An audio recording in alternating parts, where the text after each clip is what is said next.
Continue. Share. Bueno, como ya terminamos la guía 4, la idea ahora es hacer como un punteo de la guía 4 sobre los temas que ya vimos, ¿sí? Que les pueda servir a ustedes para encarar los ejercicios en caso de que tengan dudas. Estoy haciendo el video con el ahí está, con el display. Bueno, a ver, la primera, voy a puntear ejercicio por ejercicio, no me voy a detener demasiado.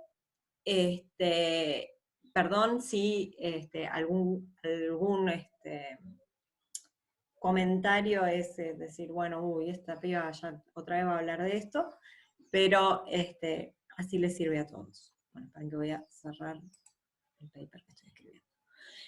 Estudié la trayectoria de una partícula cargada Q y masa M que entra en una región donde existen campos magnéticos y eléctricos uniformes y perpendiculares entre sí.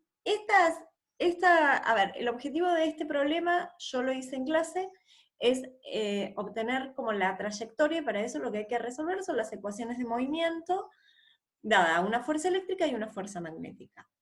Y después lo que tienen que plantear son los casos particulares en que el campo eléctrico, o sea, las mismas ecuaciones de Newton para el campo eléctrico igual a 0 y el campo magnético igual a 0.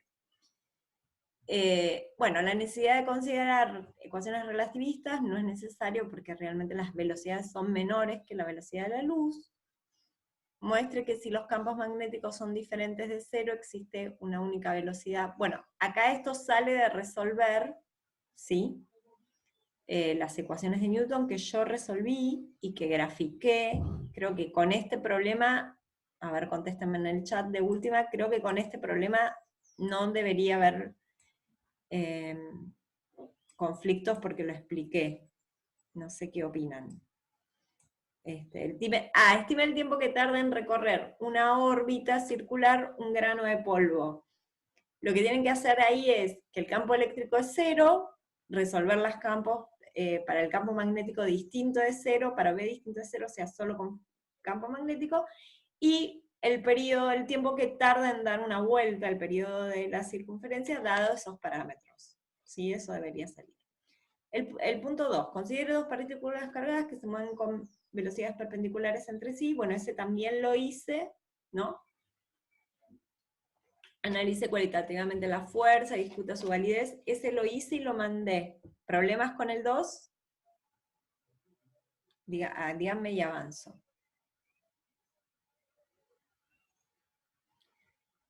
Nadie me dice nada. Bueno, sigo. O sea, abran el micrófono, con ese bien. Bueno.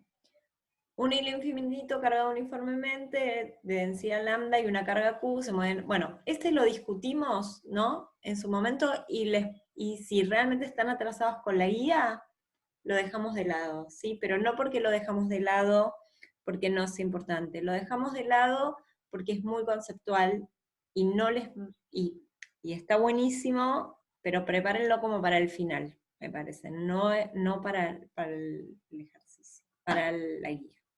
Sigo. Perdón si voy rápido, lo que pasa es que me di cuenta que un montón de cosas las había explicado ya. Calcule la fuerza por unidad de longitud entre dos cables paralelos por los que circula una corriente de 30 amperes. La separación entre los cables es de 2 centímetros, estime hasta qué distancia por encima de los cables se verá afectada la indicación de una brújula. Bueno, acá tenemos dos, esto está linda.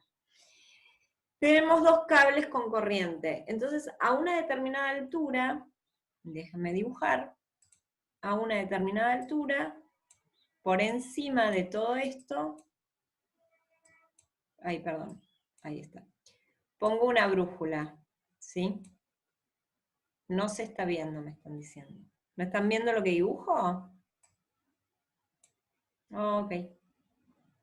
Andás a ver por qué. A ver. Qué loco. No sé, por qué no se ve. A ver, voy a volver a compartir. Bueno, si no, acá lo hago. Ahí está. Fíjense, muy rápidamente, yo tengo dos cables, cada uno con una corriente dada, ¿no? Y entonces, a una determinada altura pongo una brújula. Acá sí ven, ¿no? Entonces, esta brújula que está acá, no te voy a sacar mucho tiempo, Facu, no te me asustes. Esta brújula que está acá, que está a una altura h, se va a orientar con la resultante del campo magnético de estos dos hilos, ¿sí? Este es el punto medio. Entonces la idea es que acá ya usen, que ustedes conocen el campo del hilo infinito, lo trasladen, o sea, y puedan sacar cuánto es el campo del hilo infinito a esta distancia, ¿no? Esta distancia que es acá, que es la hipotenusa, que es L, que es raíz de h cuadrado más d cuadrado. Entonces, cuando pregunta algo de estimaciones, ahora vuelvo al problema. ¿Hasta acá vieron? Bueno, lo voy a guardar esto igual. Después se los mando.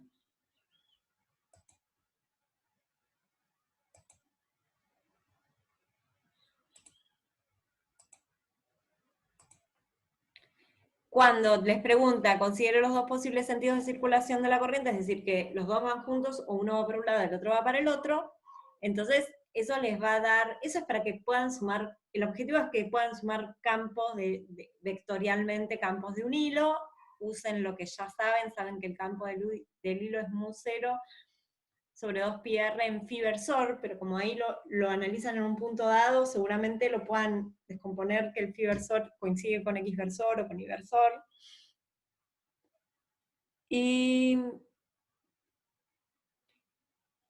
estime hasta qué distancia por encima de los cables se verá afectada la indicación de la brújula. El punto es, ¿para qué? ¿Por qué? Porque ahí está el campo magnético terrestre que es 10 a la menos 4 Tesla. Entonces, si yo me voy muy lejos, el campo de los hilos decrece tanto que empieza a ser comparable con el campo magnético de la Tierra. ¿Sí? Entonces, si yo me voy tan lejos que el módulo del campo magnético es del orden de 10 a la menos 4 Tesla, entonces ya ahí deja de medir bien mi brújula, o sea, deja de orientarse la brújula con el campo de los hilos y ya el campo magnético empieza a afectar. Entonces, ese es el constraint, ¿sí? ¿Para qué altura h? El campo magnético total generado por los dos hilos es del orden de 10 a la menos 4 Tesla. Bueno, sigo. Calcule la fuerza por unidad de longitud entre una cinta infinita de ancho B por la que circula una densidad superficial de corriente G uniforme, un cable infinito coplanar y paralelo por el que circula una corriente I de igual sentido. Bueno, este más o menos yo ya lo comenté en clase. Lo que tienen que calcular es el campo magnético del hilo, o sea, les conviene pararse en el hilo, calcular el campo magnético del hilo, y hacer la cuenta, ¿no? Que sería como, les escribí las cuentas, búsquenlas, están en las diapos, es como la integral sobre la cinta, ¿sí? De G vectorial, el campo magnético del hilo en cada punto de la cinta. ¿Sí? Y nuevamente, para el campo magnético del hilo, usan que el campo magnético del hilo es mu0 I sobre 2πr en phi versor. Lo que pasa es que como es sobre la cinta, va a ser en X o en Y versor. 6. Calcula el campo magnético sobre el eje de la espira de área A.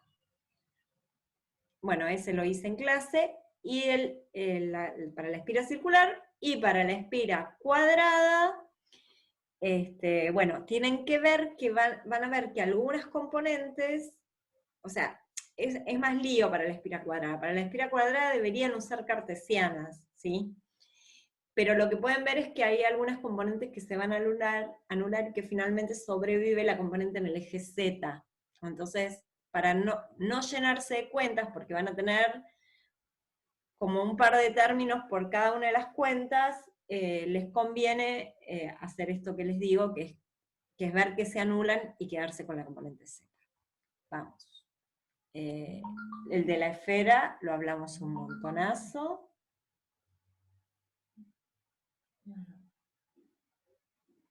Perdón, chicos. Bueno, después, bueno, el ejercicio 8. El ejercicio 8 es el ejercicio de Ampère.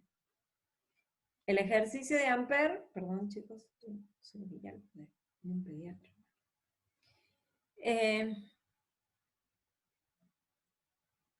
Listo, tengo confirmado. El ejercicio de Ampère, lo que tienen que ver es, bueno, esto no me voy a detener mucho porque lo vimos un montón con Facu, pero a ver, el primero que es el del cable rectilíneo lo vieron con Facu. El segundo que es un cilindro uniforme con J, ¿sí? Lo vimos cómo calcularlo la clase pasada conmigo, o sea, hay que hacer una curva de Ampère adentro y una curva de Ampère afuera, ¿sí? Y las simetrías son las mismas que el hilo.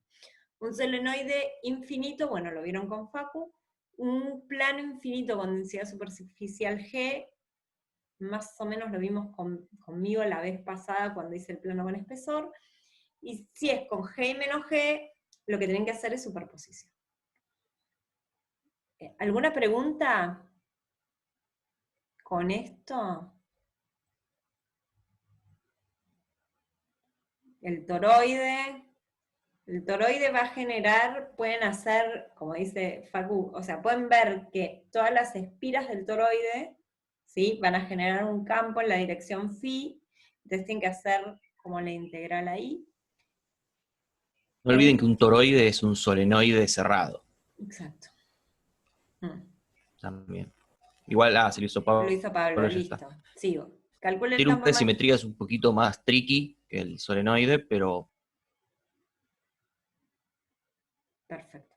Calcule el campo magnético sobre el eje del solenoide de una longitud L con N espiras. Bueno, este me gusta. ¿Por qué? Porque acá lo que uno tiene que hacer es considerar distintas simetrías. Distintas aproximaciones. Las simetrías son las mismas. Estudia el comportamiento a grandes distancias y se encuentra el valor del momento magnético del solenoide. Ahí lo que pienso es que el solenoide son un conjunto de espiras así de chiquitito, ¿sí? Y entonces tengo que calcular el momento magnético. El momento magnético de un solenoide, ¿sí? Fíjense si se escribe acá. A ver, lo voy a escribir.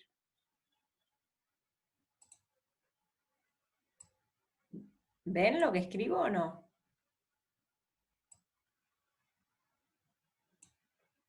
Sí, ok. La definición de un momento magnético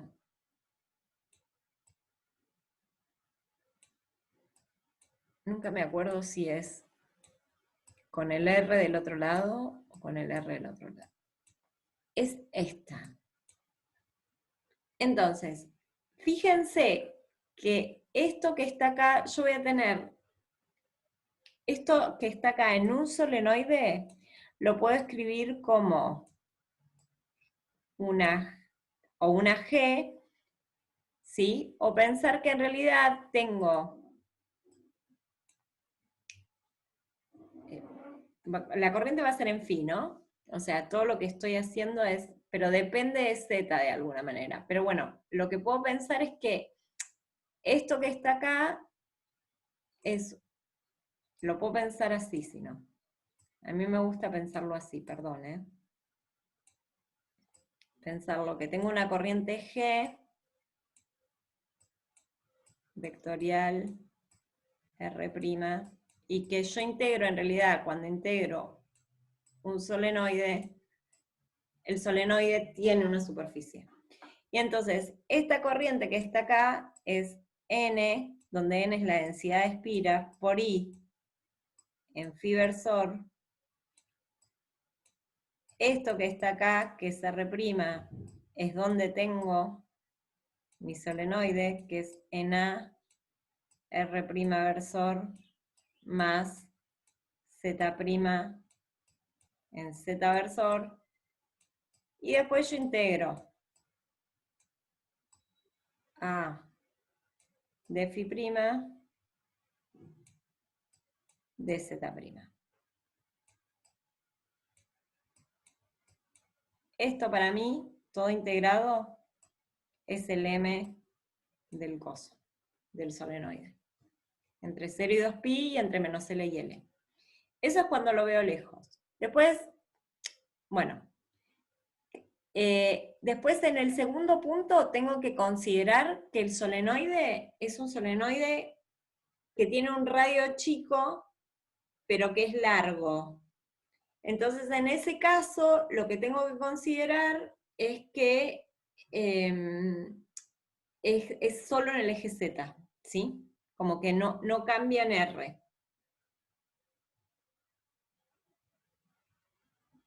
¿Sí? Uy, son las 11. Sigo. Bueno, el 10 creo que lo expliqué la otra vez, ¿no? Que era la intención de ver cómo es el signo de la fuerza sobre la aguja magnética. Sigo porque si no, no termino más.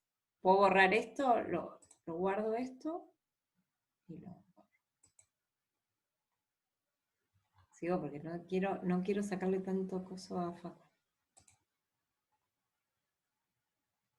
Bueno, el de los imanes lo hablamos la clase pasada. Son 2 imanes permanentes, acá, que cada uno genera un campo magnético, que lo tengo que calcular en este punto. Una opción es pensar que poner el centro de coordenadas en este punto. La resultante de la suma de los campos magnéticos de este imán acá y de este imán acá, ¿sí? La resultante me va a dar el ángulo que va a tener de inclinación esta aguja.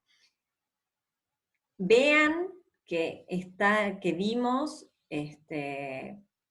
las expresiones del campo magnético, cómo calcularlo, y si no, creo que está en la teórica de Pablo. Las expresiones de cómo calcular el campo magnético generado por un momento dipolar.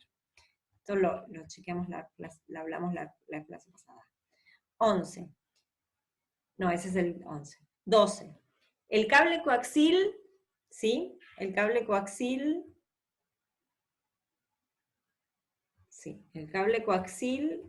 Alguien me dijo que tenía problema con el 14. El 14 lo expliqué en la clase que viene, pero deténganme cuando estoy hablando del 14. El cable coaxil es un cilindro, ¿sí? De radio A, que tiene una corriente total I, o sea que tiene un J, que como es uniforme, es I dividida la sección, y la sección es este área que estoy pintando acá, más o menos, ¿no?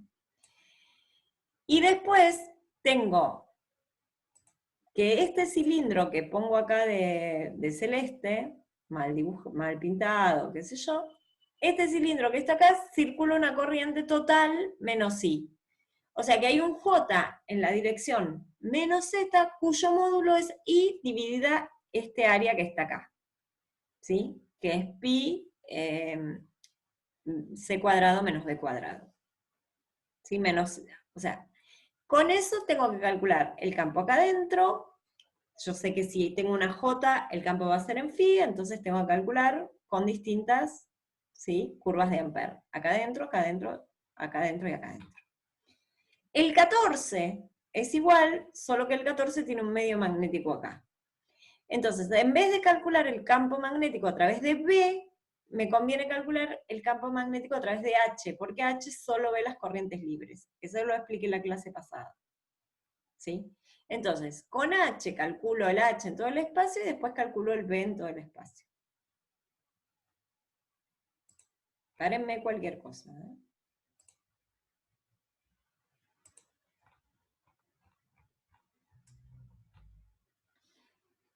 El 13 los explicó Pablo.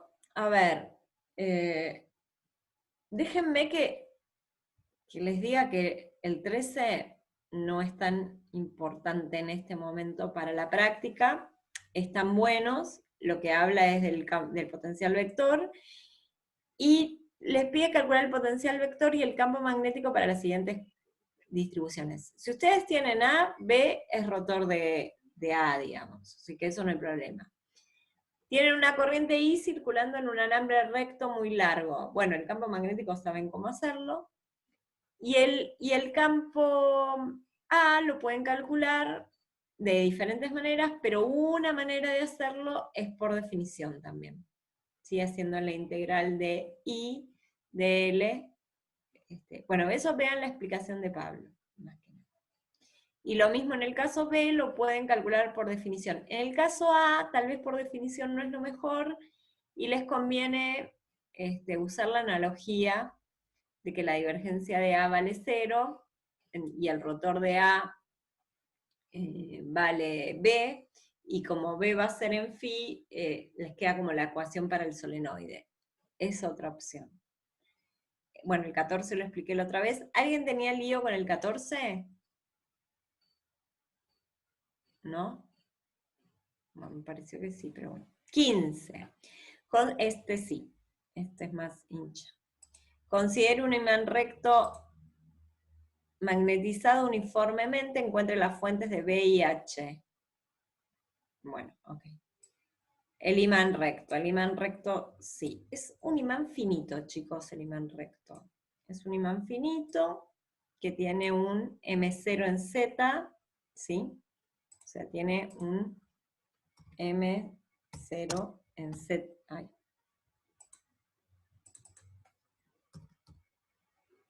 En Z versor, ¿no? Espérenme un poquito.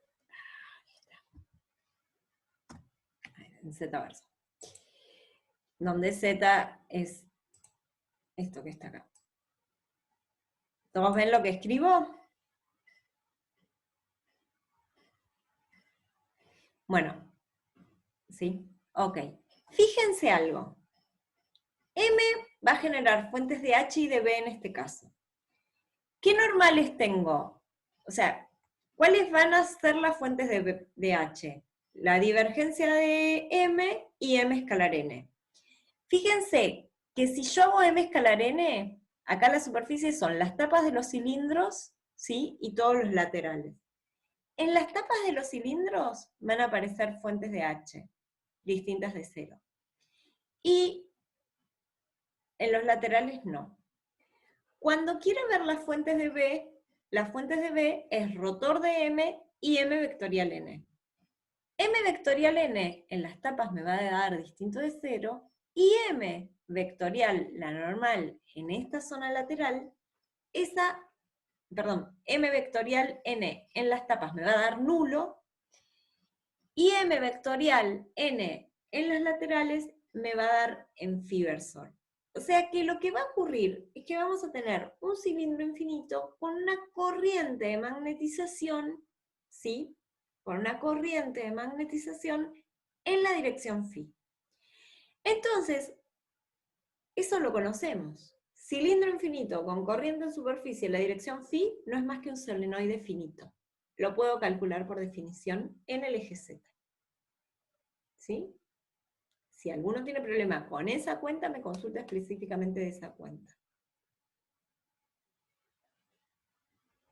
Bueno, ese es el 15. Bueno, ¿con cuál tipo de fuente está asociado el concepto de polo magnético y con las fuentes de H? Porque las líneas de campo van de un lado al otro, entonces justo la divergencia H escalar N es distinto de 0, entonces de alguna manera se ve que las fuentes van de un lugar a otro. Yo lo solía explicar ese, voy a tratar a ver de mostrárselo igual, de mandárselos por mail. Este es el 15.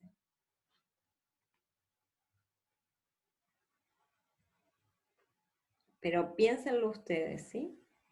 Bueno, y el 16 le voy a dar poca bolilla, porque considero un toroide de material magnético con magnetización M en phi, teniendo en cuenta cuáles son las fuentes de B y H. Bueno, ahí tienen que hacer rotor de M, como M es uniforme, y divergencia de M, como M es uniforme, seguramente les dé 0, tienen que hacerlo todo en cilíndricas, y cuando hagan M escalar N o M vectorial N, fíjense qué fuentes les va a aparecer. Les va a aparecer fuentes de B en esta dirección, como si fuesen corrientes. Entonces le va a aparecer ese toroide con esa corriente, ¿sí? Con ese toroide de sección circular con esa corriente dando vuelta. Bueno, y pueden demostrar que justo esa corriente genera un M que les da que H vale 0. Eso sí lo pueden calcular. Todo eso lo pueden calcular. ¿Qué ocurre con H si cortamos el entrehierro? Bueno, lo que va a ocurrir es que si cortan el entrehierro hay que analizar las condiciones de contorno adentro del toroide y afuera del toroide. Pero insisto que no vamos a trabajar. Si quieren eso, después lo analizamos en detalle con consultas. Listo, esto fue el paneo. ¿Alguna duda, alguna consulta? ¿Sirvió? ¿Fui muy rápido?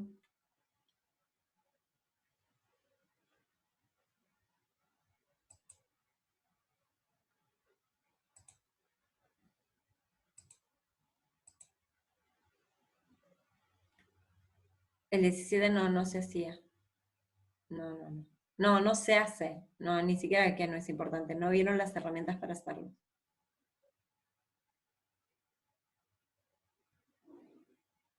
Okay. Pasar a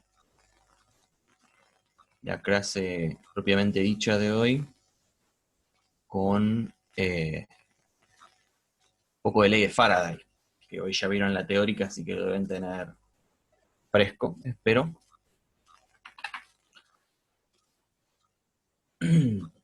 Bueno, lo interesante de Faraday es que empieza a mezclar los campos, ¿no? Es como que hasta ahora uno tenía el campo eléctrico, por un lado, el campo magnético, por el otro, obviamente porque estábamos en estática, y eran dos campos totalmente independientes, cada uno podía tener su valor, y la existencia de uno no afectaba al otro. Yo podía tener un campo magnético arbitrario y un campo eléctrico totalmente arbitrario. Pero esto pasaba por cuando estábamos en estática, ¿no? O sea, ahí solamente podíamos argumentar que eran dos campos totalmente independientes. Por lo que Faraday, junto con Lenz, descubrieron por el 1830, era que si uno varía el flujo magnético, donde el flujo magnético se define como todo flujo, o sea, yo defino el flujo magnético que va a ser esta como mayúscula, como la integral de flujo de campo magnético en una superficie que no tiene que ser cerrada. Esto es importante porque recuerden de que sobre una superficie cerrada el flujo magnético es siempre cero, es una propiedad, no existe el monopolo magnético, esto, la ley de la ley de Maxwell más resistente de todas. Entonces, esta curva, esta superficie tiene que ser una superficie abierta, y como es una... ¿Chat? Claro, exactamente. La divergencia de B es cero siempre. Entonces, su integral en una superficie cerrada por el teorema de la divergencia es la integral de volumen de cero. Entonces, me va a dar cero. Entonces, el hecho de que la superficie sea abierta te dice, apa, es una superficie que no es cerrada, tiene un borde, definición, de no ser cerrado, entonces va a tener una curva que define ese borde. Y lo que los tipos vieron, digamos, es que sobre ese borde se inducía una corriente, o equivalentemente, sabemos que si hay una corriente, tiene que haber una diferencia de potencial, porque las cargas no se mueven solas. Entonces, se indució una corriente, entonces se indució una FEM. Una FEM o una diferencia de potencial. Lo que va a pasar es que la diferencia de potencial, o sea, la noción de potencial se va a complicar un poquito ahora, vamos a hablar un poco bien por qué. Entonces está bueno hablar de una fuerza electromotriz, algo que mueve cargas, no necesariamente es un potencial electrostático, porque para empezar no estamos en estática ya, porque las cosas están variando en el tiempo, así que ojota. Pero bueno, va a estar esta idea de algo que mueve las cargas. La integral de curva del campo eléctrico, que es lo que mueve las cargas justamente, no va a ser cero, va a ser la derivada del flujo.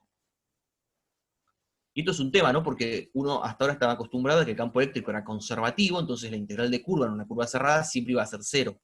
Bueno, ya no más. Ahora es la derivada del flujo respecto del tiempo.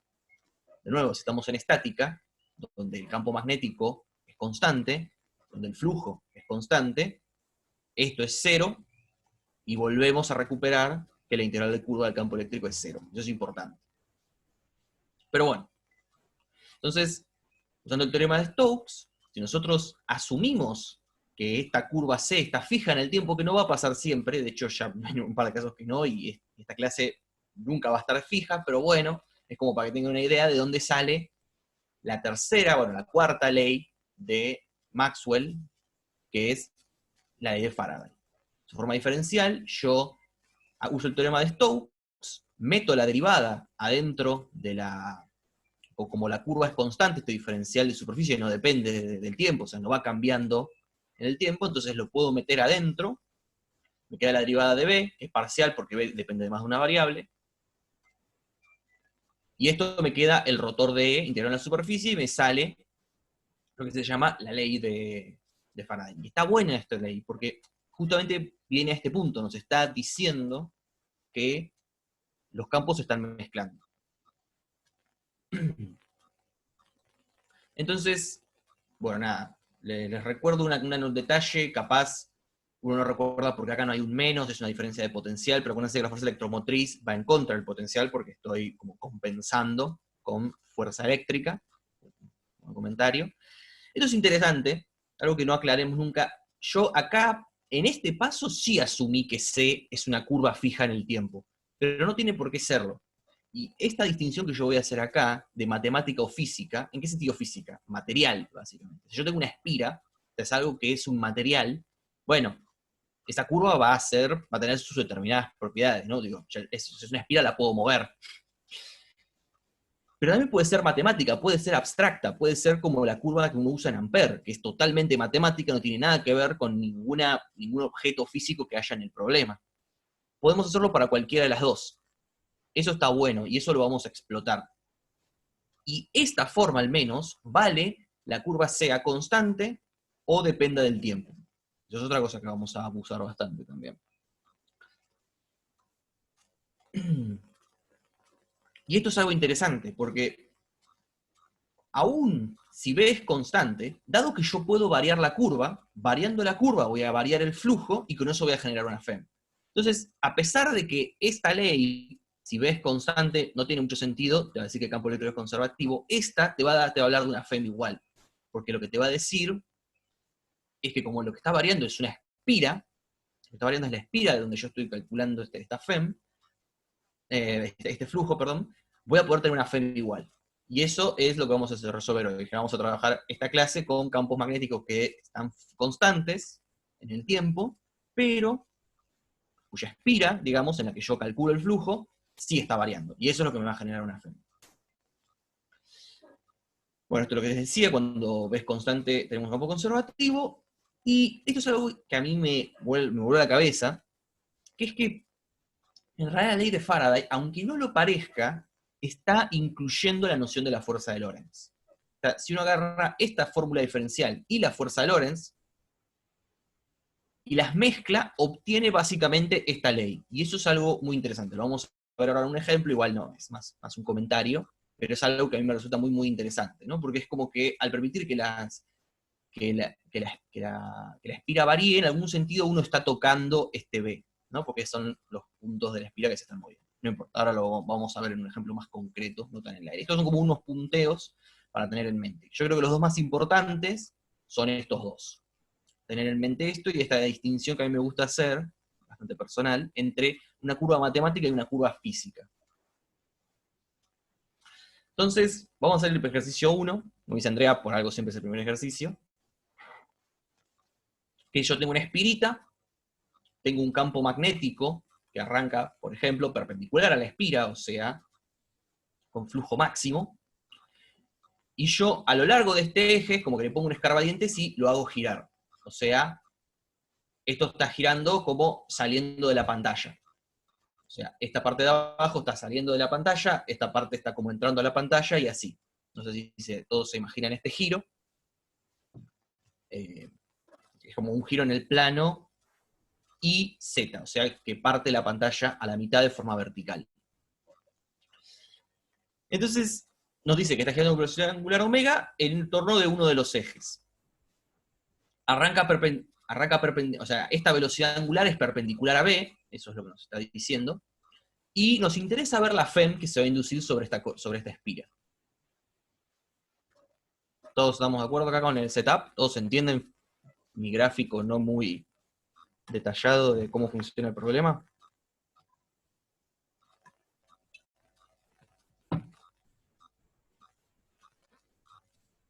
Buenísimo. Entonces, lo que debe hacer es esta condición que puse yo dice, bueno, t igual 0 lo tengo ortogonal al campo, total de última, nada, hago un desplazamiento del tiempo, ya fue. Asumo que arranca así, digamos, o sea, toda la espira perpendicular al campo, y voy a asumir que tenemos un sentido de circulación antihorario, ¿respecto a qué? Y respecto a la dirección del campo. Acá es parecido a Ampère, uno tiene que tomar la dirección de circulación que le haga más fácil la integral. Entonces, como yo voy a querer un flujo, ¿no? Si mi espira es esta, mi superficie es todo lo que está dentro de la espira. Entonces, si yo quiero tener un flujo fácil de calcular, y voy a tomar la normal paralela a B. Una normal paralela a B es una normal saliente, y eso me indica un sentido de circulación antihorario. Si B estuviera para adentro, lo hubiera tomado al revés. Insisto, no es necesario. Si ustedes lo tomaban al revés, les sale un menos, sean consistentes nada más. Pero bueno, ¿para qué estar acarreando más menos de los necesarios? Ya han arruinado suficientes parciales a lo largo de la vida, ¿no? Entonces, como B es saliente, toma un sentido de circulación antihorario. Entonces, la pregunta es, bueno, ¿cómo va a ser el flujo en función de t? ¿No? Porque uno se imagina que, por ejemplo, cuando esto haya dado un cuarto de vuelta, en ese caso, la espira va a estar en el plano ZX, ¿no? O sea, va a haber dado media vuelta y va a haber quedado como paralelo a la pantalla, pero horizontal, o sea, cortándola de forma horizontal. Entonces, uno diría, bueno, ahí no va a haber flujo, ¿no? Porque digo, mi campo es paralelo a mi espira, no puedo tener flujo si estoy pasando tangencial, tengo que pasar normal. Entonces, yo para eso hice unos dibujitos, más o menos en el tiempo, yo arranco a t igual 0 con, imagínense que esto es la espira vista de costado, entonces la veo como una recta, digamos, y tengo el campo magnético y la normal. En este caso está todo paralelo. Imagínense que yo avanzo, no sé, un octavo y me quedo 45 grados, ¿no? Estoy girando así, ¿no? Estoy viendo en esta dirección. Sentido, de nuevo. En este caso es horario, pero porque lo estamos viendo al revés. No importa. Entonces yo ya sé que el periodo va a ser 2pi sobre omega, como siempre. Y cuando yo haya hecho justo un cuarto del periodo, voy a ver que mi espira es totalmente paralela al campo magnético, entonces mi normal va a ser perpendicular, o sea, no voy a tener flujo. Entonces uno podría aventurar, díganme si no lo ven, yo creo que con estos gráficos debería ser visible, así que si no se ve, estoy haciendo algo mal, que la normal es coseno de omega t en z versor, perfecto, porque a tiempo cero me da en z versor, más seno, menos seno de omega t en i versor. ¿Cómo me di cuenta de esto? Y porque a periodo un cuarto lo tengo en menos i. Entonces, cuando t es esto sobre 4, esto es seno de pi sobre 2, que es 1, con el menos 1 me queda el menos i versor. Pero bueno, esto es bastante análogo a hacer un proceso con polares. Si uno lo ve, es un buen momento para decirlo. Porque acá se terminó la dificultad del problema, la verdad. Así que, bueno, sigo, cualquier cosa me dicen. Entonces la normal tiene esta forma, el campo magnético tiene esta forma. Entonces, como el campo magnético es constante, no tengo ni que parametrizar ese, o sea, me basta con conocer su normal y su área. Entonces podemos calcular el flujo bastante rápido. Yo tengo el flujo, que en principio depende del tiempo, porque mi espira está variando, lo pongo explícitamente, que es esto de acá, que bueno, el diferencial de superficie no va a cambiar, ¿no? Porque la S es, o sea, como superficie, su área, si uno quiere, es constante. Lo que está cambiando es su versor. O sea, toda la dependencia temporal está metida en este n versor. El S, el diferencial de S, cuando yo saco todo afuera, ¿no? Porque, vamos a hacer la cuenta, z por n versor me da solo coseno, sale B0 por coseno para afuera, y me queda la integral de S de un diferencial de superficie. Esto es el área. Y el área no está cambiando en el tiempo. Yo no estoy deformando la espira. Solo la estoy rotando rígidamente. Entonces me queda simplemente que es B0 por el área de la espira por el coseno de omega t. Entonces, ya acá, ahí creo que el problema te pregunta, che, cuando está a 45 grados, ¿qué onda? Bueno, nada, eso es reemplazar con el omega t correspondiente.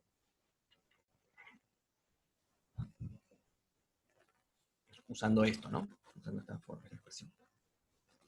Facu, Sí.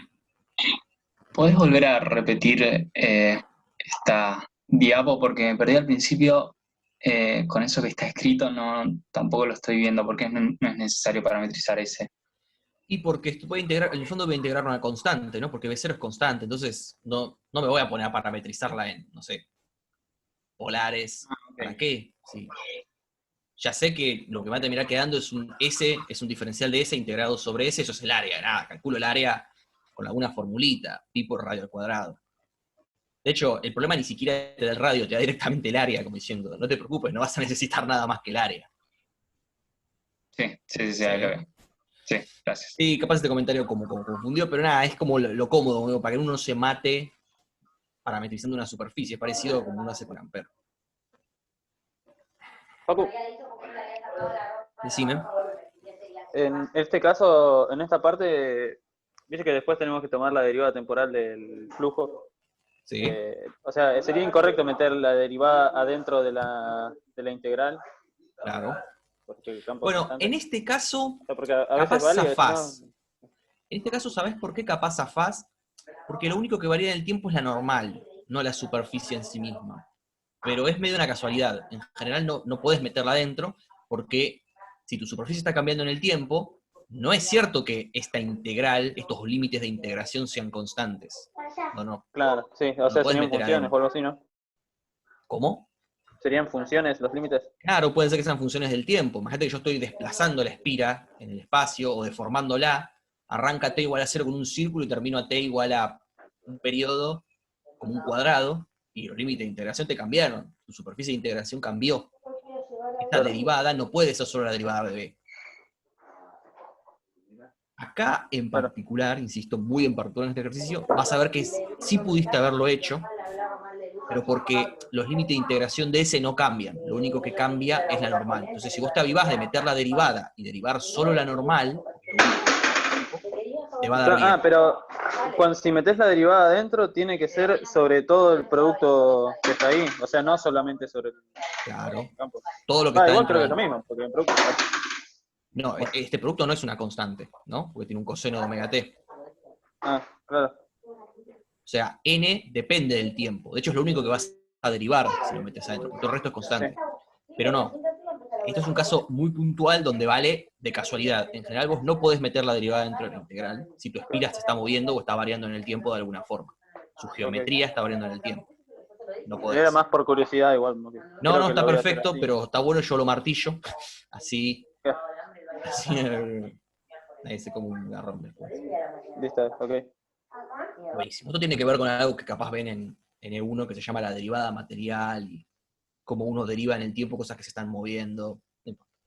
Entonces, usamos Faraday Lens, con el gran signo que puso Lenz, y calculamos la FEM como menos la derivada del flujo respecto al tiempo, que por suerte es una pavada. De hecho, eso está cómodo porque el menos coseno se me va con el menos de Lenz, o sea, es impecable. Es todo extremadamente cómodo. Y esta es la FEM que tiene mi problema. Está bueno, significa que mi FEM es una armónica, o sea, va variando en el tiempo, va alternando. Y esto, lo vamos a ver en 2 clases, es básicamente una corriente alterna. O sea, si yo tengo una fuerza electromotriz, una diferencia de potencial, una batería, digamos, que lo que hace es oscilar de forma periódica para arriba y para abajo, que como probablemente todos sepamos acá, así es como funciona la toma de una casa, digo, ¿no? Uno sabe que en general a lo largo de todo el mundo, de hecho, todo es una corriente alterna entre 50 y 60 Hz de frecuencia. Y nosotros después vamos a ver cómo resolver esos problemas de circuito alterna, pero lo que me resulta interesante es que así es como operan prácticamente todas las fuentes de generación de energía eléctrica que uno tiene, ¿no? O sea, esto es lo que uno llama un dínamo, y lo que hace es transformar energía cinética, ¿no? Porque esta espira al estar girando tiene una cierta energía cinética, o sea, esto va a tener una masa, yo no la estoy considerando porque no es relevante para el problema, pero va a tener cierta masa. De la integral, la reintegración de Leibniz, meter la derivada o no, exacto. Entonces, esto va a tener cierta energía cinética porque es una masa que se está moviendo, y lo que va a pasar es que el movimiento, parte de esa energía, porque lo que vamos a ver en un ratito es que no es gratis esto. En el momento en el que acá aparece una FEM, empieza a circular una corriente, el campo magnético le empieza a hacer fuerza y la empieza a frenar. No es gratis mantener esta espira girando. O sea, el hecho de que se empiece a inducir una corriente acá por una FEM me va a generar una fuerza que me va a tender a frenar la espira. Pero no importa, mientras yo tenga algo que lo mantenga girando, dígase el agua que pasa por un dique, no pasa nada. A lo sumo le estoy quitando energía al agua, y el agua que no me importa tanto. Entonces, mientras yo le pueda seguir suministrando energía cinética a esta espira, me va a seguir entregando energía eléctrica con una FEM. Entonces, es lo que les digo, todas las formas de generación de energía eléctrica que tenemos, con excepción de la energía solar, que esa la van a ver en F4 quizás, usan este principio de un dínamo. Estoy bastante seguro que Pablo se los comentó en la teórica, pero bueno, acá un par de ejemplos. Todo, el imán el dínamo de la bicicleta, una central termonuclear que parece súper, cuando uno lo piensa, no, energía nuclear, porque un átomo tiene, no sé, un kilo de pan tiene 800 megatones de energía, y si yo pudiera, no, o sea, sí, todo bien con eso, pero lo que estamos haciendo es hacer una reacción nuclear que calienta cosas, eso genera vapor, el vapor pasa por una turbina y la hace girar, y hace girar una espina enfrente de un campo magnético, o sea, súper fancy todo, pero en el fondo estamos calentando, generando vapor, y que gire una turbina. Está bien, no estoy menospreciando la dificultad de generar una reacción nuclear en lo más mínimo, pero digo que al final del día, el MVP de todo este proceso es un imán enfrente de una espira que gira, o sea, enfrente de una turbina. Y esto ocurre para todos los procesos de generación de energía eléctrica, y esto para mí es algo fascinante, no sé. Se parece medio bobo, pero me vuela la cabeza. Sea tan pavo en el fondo, si uno quiere. Y también se puede hacer la inversa, ¿no? También es posible, es un poquito menos trivial, pero se puede hacer el proceso inverso de transformar energía eléctrica en movimiento, que es, no sé, lo que hacen todos los coolers, por ejemplo, de una computadora o de cualquier dispositivo de este estilo. Así que, si no hay dudas con esto, con este, yo quería pasar al siguiente ejercicio, así que es el momento. Creo que el ejercicio pide un par de cosas más, pero teniendo esto es simplemente evaluar cosas, la verdad. Sí, Facu, yo tenía una pregunta. Uh-huh. O sea, con lo que dijiste recién, vos decís que si le entregás trabajo constantemente, siempre vas a poder generar energía eléctrica, pero el sistema seguiría calentando por disipación. Sí, sí. Okay. Bien, sí, eso era más a modo sí. de comentario. Igual, lo otro que quería preguntar, dale.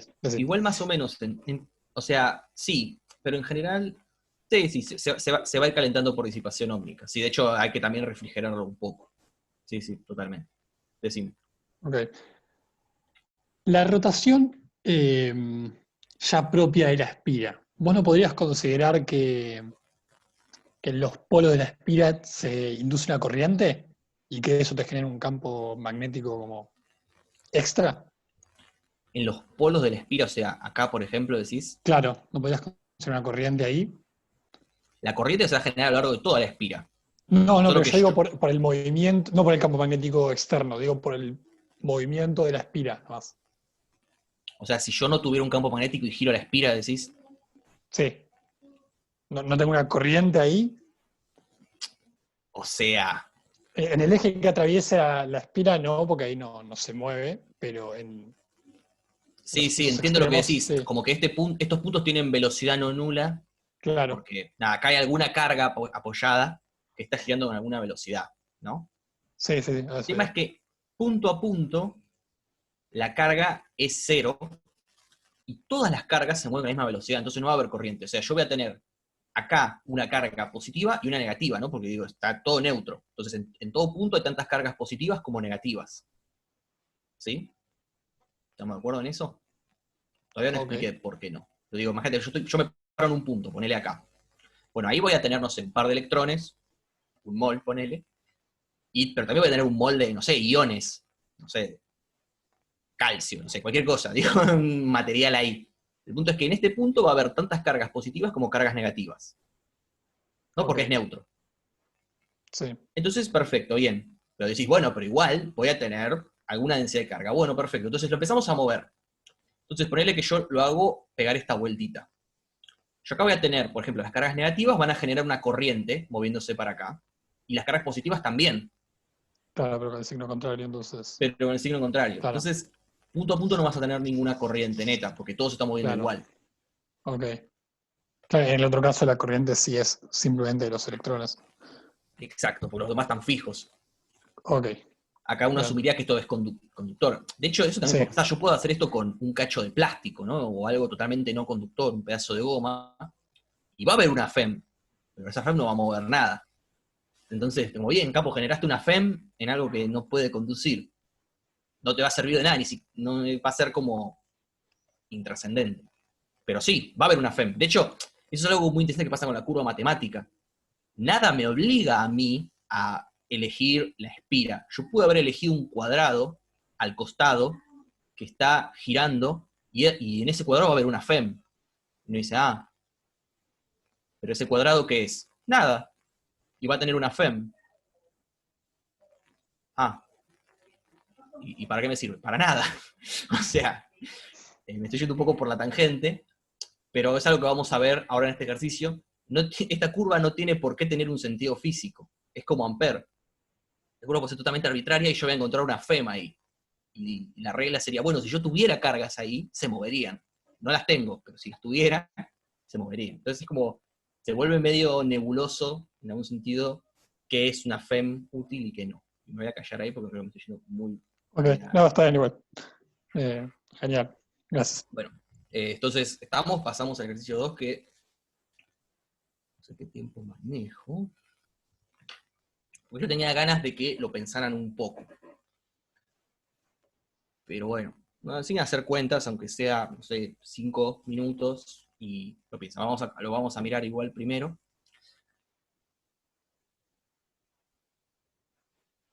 Yo podría girar con espira, y en este caso la FEM se genera por el campo que varía. Exactamente, si yo estuviera fijo a la espira, lo que yo veo es un campo magnético que está como girando, está como dando vueltas. Y en ese caso, sí vale, entre comillas, el Faraday diferencial. La derivada de B respecto del tiempo no es 0. Pero eso es un problema. En general, no está bueno. O sea, ya lo vimos, no está bueno en general en electrostática cambiar de sistema de referencia así como así. En muchos casos sigue siendo consistente, pero en otros no. En otros te puedes meterme en un berenjenal porque no estás transformando bien, tenés que usar relatividad si quieres hacerlo bien. Pero en este caso es unos casos donde sí podés. Si vos te parás en la espira, lo que ves es que lo que está girando es el campo magnético, por ende el campo magnético está variando, por ende el rotor de E no es 0, por ende hay una FEM. Podés hacer la cuenta exactamente así. De hecho, probá a hacerla, probá a asumir que N siempre va en Z versor y que lo que cambia es B. La cuenta es análoga, completamente idéntica. Bueno, entonces, volviendo a este ejercicio, se llama un disco de Faraday, o sea, es un disco de algún material conductor, idealmente, ¿no? Creo que era cobre en su momento. Y lo que uno hace es hacerlo girar así, o sea, el vector de rotación, si uno quiere, es perpendicular a la pantalla, porque está girando con velocidad angular en este sentido, el sentido antihorario. Y lo que nos pregunta el problema es, o sea, el campo magnético constante perpendicular, eso también, y lo que nos dice es encontrar la FEM entre el punto A y el punto C. O sea, ¿cuál es la diferencia de potencial, o la fuerza electromotriz, mejor, para ser más precisos, entre estos dos puntos? Y la idea de hacerlo con Faraday, y yo quería que piensen un poquito, aunque sea porque la curva que hay que elegir en este problema, ya les spoileo un poco, no es obvia. De hecho es bastante rara, y yo creo que si lo piensan un poco, y descartan un par de casos más obvios, cuando yo tire el caso raro me van a creer, con más facilidad que si lo tiro así de un saque me van a odiar. Entonces, yo le voy a tirar un par de punteos porque lo vayan pensando. Si uno piensa en todo el disco, cómo es el flujo magnético y cómo varía en el tiempo, y este es el punto.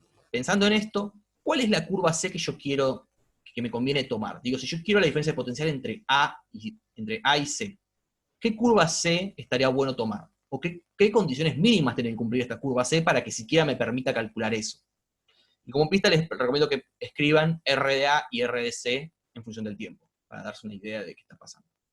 Así que si quieren, no sé, ahora menos 20, 9 minutos, piénsenlo, bosquejen, y volvemos y se los cuento.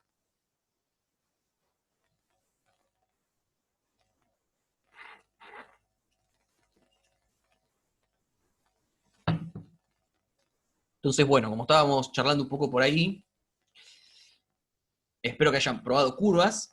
Lo primero que quería comentar es que, bueno, la curva más intuitiva que uno puede decir, así, si se tira sin darle muchas vueltas, y pensando en el ejercicio anterior, es, ya está, tomo el borde de este disco de acá. Pero bueno, esa no va a ser una curva muy útil. ¿Por qué? Porque dado que el disco está girando alrededor de su eje, el área esta, o sea, la normal va a ser siempre en Z versor, si pienso que Z es la dirección que sale, y B va siempre en Z versor. Entonces, N versor es constante, la superficie ya es constante, o sea, el área es la misma, entonces el flujo va a ser constante. Entonces, si el flujo es constante, cuando yo lo derive respecto del tiempo, me va a dar 0. O sea, sobre la curva, que es el borde de esto, la FEM es 0. Y como decía, bueno, listo, es 0. Qué útil, porque a vos te piden la FEM entre A y C, no entre A y A, digamos. O sea, entre dar toda una vuelta por el borde. Entonces, por eso es que uno tiene que ponerse un poco más creativo con la curva, y eso va a pasar, uno va a empezar a tomar bastante creativo con las curvas. Yo propongo esta curva C, una porción de Pisa. ¿Por qué? Y primero porque cumple lo mínimo que tiene que cumplir una C que me resuelva este problema, que es, me tiene que unir A y B. A y C, perdón. Si no me une el punto A con el punto C, y ya no me va a servir, porque yo quiero la FEM entre ellos. Entonces yo sé que mi curva seguro tiene que pasar entre A y C. Elijo una recta para hacerlo más fácil. Y después lo que tengo que hacer es cerrarla. Tengo muchas formas de cerrarla. Yo elijo cerrarla como una porción de Pisa. O sea, por abajo y paralelo a la superficie, o sea, a lo largo de la superficie. Entonces, uno dice, listo, ya está, tengo mi porción de Pisa. Mi porción de Pisa siempre va a tener normal en Z, ¿no? Porque, digo, siempre está contenida en este plano, porque A y C están siempre contenidos en el mismo plano. Lo único que va a variar de mi porción de Pisa va a ser su área, ¿no? Porque a medida que pase el tiempo, A, que estaba en este punto, a medida que gire el disco, se va a empezar a mover a lo largo de la superficie, ¿no? A es lo que se llama un punto material, es un cachito del disco, yo lo pinto con con un marcador y lo hago girar. Entonces, para eso es que yo les decía que escribir RDA. Yo RDC lo voy a tomar como 0, lo voy a poner en el origen para facilitarme un poco la vida, y RDA va a ser básicamente coseno de omega t en X versor, va a ser un punto en polares, girando sobre una superficie constante, perdón, sobre un círculo de radio constante. Entonces, el área de mi Pisa, ¿qué va a ser? Y bueno, es una porción de círculo, entonces va a ser el ángulo por el radio al cuadrado sobre 2. Supongo que estamos familiarizados con esta fórmula para el área de una porción de Pisa, pero si no, bueno, recuerden de que si yo doy toda la vuelta, y esto es 2pi, me queda exactamente el área de un círculo. Y uno dice, bien, entonces yo sé que depende de alfa, que es el ángulo que arma A con alguna dirección que yo tomé arbitraria para poder cerrar la curva, ¿no? Porque la curva tiene que ser cerrada, eso es muy importante. Entonces tengo esto, perfecto. Pero bueno, ¿qué es alfa? Y dado que la velocidad angular es constante, eso lo que me está diciendo es que el ángulo es básicamente algo lineal, o sea, alfa de t crece linealmente en el tiempo, con velocidad omega. Entonces alfa no es más que omega por t. ¿Se ve todo este tramo? Que de nuevo, esto es prácticamente lo más difícil. ¿Se vio? Díganme si no. Buenísimo. Facu, lo que no termino de ver es Sí. qué sería una FEM entre dos puntos, así como, más particularmente entre dos puntos que uno ni siquiera pertenece a la espira. Es que esto no es una espira, esto es un disco. Es todo Ah, macizo. ok. Vos Bien. podés tomar la espira que vos quieras. Entonces, el chat está explotando. Sí, bueno, ese es el chiste. Esto es medio difícil que se te ocurra. O sea, hay que tener un poco de imaginación porque, insisto, ya es raro que vos quieras que tu curva pase entre A y C. Entonces eso ya te dice que el borde no puede ser, el borde no tiene sentido. Pero no nos va a servir haber pensado el borde, porque dado que sabemos que a lo largo del borde no hay FEM, la FEM entre este punto y este punto también va a ser 0. ¿No? Porque digo, pudo haberlo hecho, lo puedo hacer de muchas maneras, pero lo que sacamos, pensando a lo largo de esta superficie, es que, cuando pensamos digo, esta espira, es que cualquier punto en el borde es equivalente, o sea, ninguno siente una fuerza para ir hacia ningún lado, no hay ninguna FEM que empuje las cargas. Entonces, este punto de acá o este punto de acá son equivalentes, entonces no va a haber ninguna FEM que me empuje cargas a lo largo del borde. A lo sumo va a haber una FEM que me la empuje hacia adentro o hacia afuera. No sé si habría algo más en el chat. No. Bien, entonces, No entiendo, entonces la FEM va a actuar como una fuerza centrífuga. Claro, exactamente. Porque ya sabemos que FEM en el borde no hay, así que una fuerza tangencial al borde del círculo no va a haber. Claro. Y eso entonces lo estaría induciendo el campo externo. Exactamente. Vamos a ver, ahora cuando termine con esta forma totalmente abstracta de hacerlo, vamos a ver un ejemplo bien físico donde vamos a ver, o espero que se pueda ver bien, claramente qué está haciendo la fuerza magnética ahí. Ok, Como dice Mati, dale, acá dale. se nota muy bien la diferencia entre curva matemática y curva física, porque esto es una mezcla horrible de las dos. A es un punto material, o sea, es, no sé, marqué un protón y sigo ese protón a lo largo de todo el trayecto, pero todo el resto de la curva es totalmente matemática. O sea, ¿qué es? O sea, esto ponele que es la trayectoria del protón, ¿no? Porque el protón arranca acá, empieza a moverse, me describe una trayectoria. Bueno, eso es más o menos físico. Pero este tramo de acá, este tramo que es nada, porque este tramo va siempre en esta dirección, no es que va girando con el círculo, es totalmente arbitrario. Yo decidí ponerlo ahí. Y esto, bueno, es una distancia, es un poco más físico. Entonces, acá se ilustra muy bien la diferencia entre una curva matemática y una curva física, como me gusta decirle a mí. Esta curva es más matemática que física, la verdad, porque tiene más tramos matemáticos, si se quiere. Bueno, esto es lo que habíamos dicho. Ahora vamos a seguir hablando un poco de eso. Entonces, ahora vamos a ir charlando un poco de eso, insisto. Esto no debería tener una barra acá, ignórenlo. Entonces, pongo mis ingredientes. Tengo el área, que es algo que depende del tiempo, mi normal, que es constante en el tiempo, y mi campo, que es constante en el tiempo. Entonces, si yo calculo el flujo magnético, acá yo puse explícitamente que la S depende del tiempo, o sea, no solo su normal, o sea, su normal no, pero digo, no solo su normal, todo S ya depende del tiempo. Ya seguro que acá no puedo meter la derivada, porque los límites de integración claramente van a cambiar. Entonces yo digo, bueno, tengo una S que depende del tiempo, y lo separo en sus partes. Tengo por un lado la normal, que es constante, qué suerte, entonces esto me da constante, puedo sacar el B0 afuera, y me dice, ok, entonces es la integral sobre la superficie dependiente del tiempo. Eso te va a dar el área de la superficie que depende del tiempo, que es este ADT que ya habíamos calculado antes, usando simplemente geometría. Acá lo pudimos haber parametrizado, y no es imposible, es de nuevo, uno lo parametriza en polares, decís que el radio es constante, pones el jacobiano,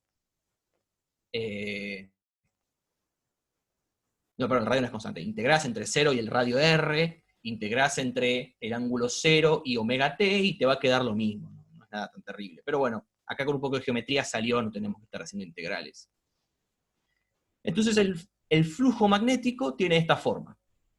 Que acá ya uno puede ver algo copado. Si el flujo magnético es lineal en t, entonces su derivada va a ser una constante. Eso está bueno. Nos dice, mira, se te arma una FEM a lo largo de esta curva que es constante. Ahora, por los argumentos que dijimos antes, a lo largo de este borde no hay FEM. Así que la FEM, esta se está induciendo básicamente en este tramo y este tramo. Ahora voy a mover muy fuerte las manos y convenceros de que en este tramo no se puede inducir una FEM, básicamente porque no tiene sentido. O sea, la FEM claramente se va a inducir entre los dos puntos, porque este se está moviendo. O sea, esta FEM que se induce acá es efectivamente la FEM entre A y C, porque la FEM entre C y este punto arbitrario, que no tiene sentido físico, es simplemente un punto que, insisto, ni siquiera se está moviendo con el disco, es un punto matemático que yo definí ahí, en la coordenada R0 del plano, esa FEM va a ser 0. Hay formas de verlo, pueden hacerlo sobre una porción de pizza que no varía en el tiempo, y ven que la FEM es 0, entonces sacan que en todos los tramos es 0. Hay formas de verlo, pero me parece que físicamente debería ser razonable, que dado que entre estos dos puntos no está pasando nada, realmente no está pasando nada, no hay ninguna variación de ningún tipo, claramente la FEM no puede tener nada que ver con esto, ¿no? Porque esto es un tramo de curva que es constante en el tiempo, que une dos puntos que no se están moviendo, o sea, ¿qué puede haber de raro en esta curva como para que se induzca una FEM? La FEM se induce entonces toda en este tramo y tiene esta forma. De hecho, acá vemos que nos confundimos el signo de la orientación, o sea, la FEM me queda negativa. En realidad, si yo voy de A a B, de A a C, estoy teniendo una FEM negativa, o sea, estoy bajando el potencial. O sea, la fuerza eléctrica, si uno quiere, tiene menos la causa. La diferencia de potencial me quedó con el signo opuesto. Pero bueno, nada, no es tan terrible.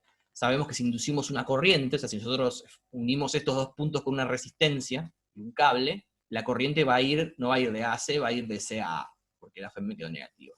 Nada tan terrible. ¿Se vio entonces toda esta argumentación de acá? Quizás es bastante raro de acá el por qué en este tramo no hay FEM, pero capaz no tendría ni que haberlo dicho y nadie se lo hubiera cuestionado mucho, porque es medio raro este tramo de acá.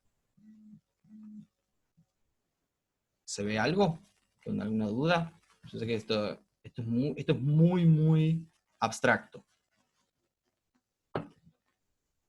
Por eso voy a tratar de bajar un Sí, poco. a mí lo que me está costando un poco ver es, o mejor dicho, para entenderlo mejor, planteamos el flujo sobre una superficie, entonces la FEM es la que circula por el borde de esa superficie, Claro. y ahí descartaste esos dos segmentos Los que dos ya uno habías concluido que era nulo, Claro. y el otro no tiene sentido.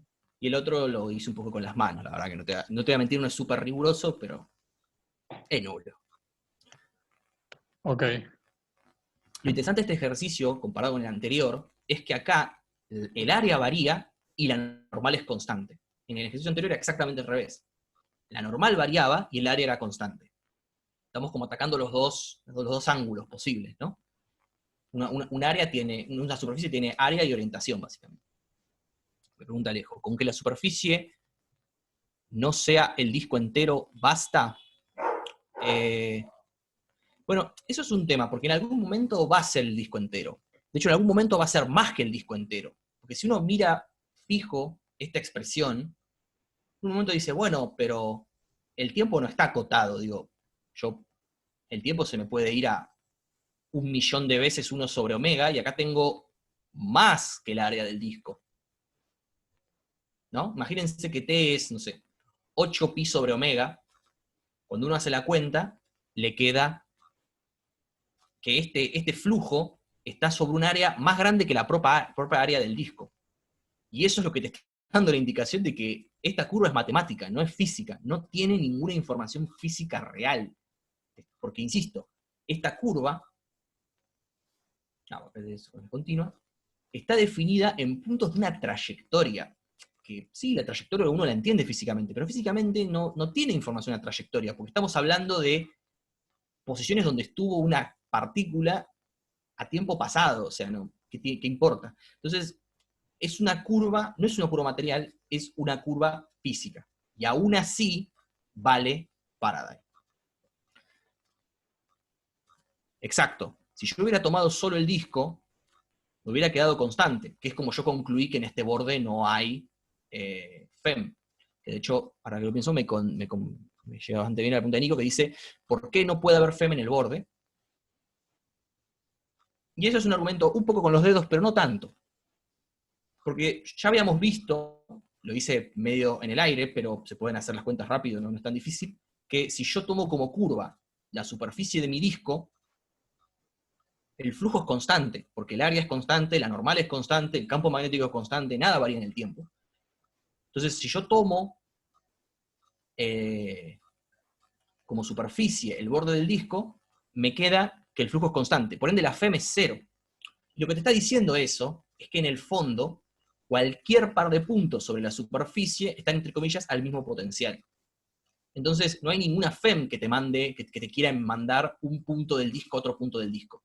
No hay nada que fuerce a circular sobre el disco. Entonces, es razonable pensar que sobre un pedazo del disco tampoco va a haber ninguna FEM, porque digo, ¿qué tiene de especial este punto y este punto como para que quiera ir hacia allá? Nada.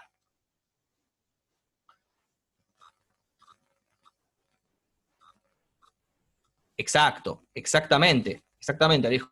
Este punto de acá es un punto que yo fijé, este no es un punto material, no le puse ni nombre, es el punto en el plano coordenado, el plano de coordenadas R0. Este, en cambio, es en la posición de A. Por eso es que esta es una curva tan particular.